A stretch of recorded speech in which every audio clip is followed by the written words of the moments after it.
이동관 방송통신위원장 후보자 인사청문회가 진행이 되고 있습니다.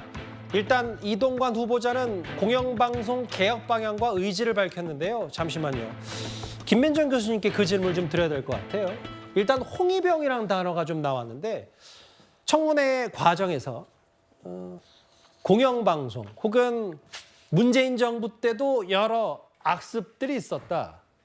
과거 홍위병 운동과 유사했다. 이동관 방통위원장이 이런 얘기를 좀 했습니다. 네, 청문회에서 저렇게까지 얘기하는 것은 쉽지 않은 일인데요. 그러나 상당히 과감하게 얘기를 했다 이렇게 얘기할 수 있을 것이고요. 왜 저런 얘기를 했느냐라고 한다면 결국 문재인 정부가 들어오고 난 이후에 방송을 장악함에 있어서 결국 직원들을 양분화시키고 그 직원들 가운데 소위 이제 노조 출신의 직원들이 다른 직원들을 소외시키는 방향으로 제가 소외라고 아주 부드럽게 얘기하고 있습니다만은 그 과정은 굉장히 처참하기도 했는데요. 예. 그런 과정으로 결국 방송 장악이 이루어졌다. 그런 차원에서 홍위병이라는 표현을 쓰지 않았느냐 이런 얘기를 할 수가 있을 것이고요.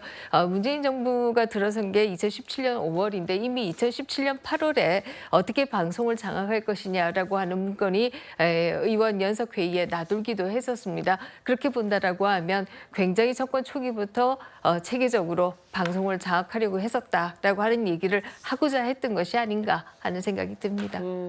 지금 사실은 장현주 변호사님, 이동관 후보자에 대한 여러 논란 가운데는 가장 큰 건 이제 아들의 학교 폭력 논란이었는데 네. 무마 의혹. 아들에게 10번 넘게 물어봤고 현장 본 사람도 없고 CCTV도 없다. 일부 있었겠죠라는 표현을 썼고 오늘 야당의 공세가 좀 있었어요.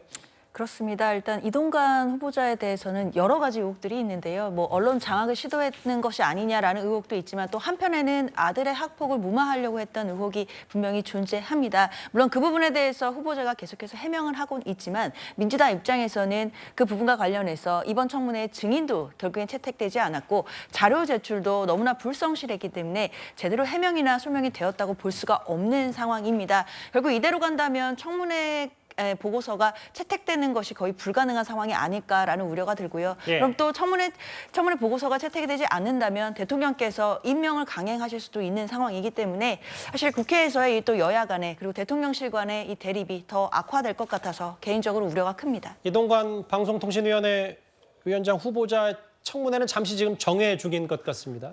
저희가 핵심 내용만 오늘 청문회 내용 짚어봤습니다.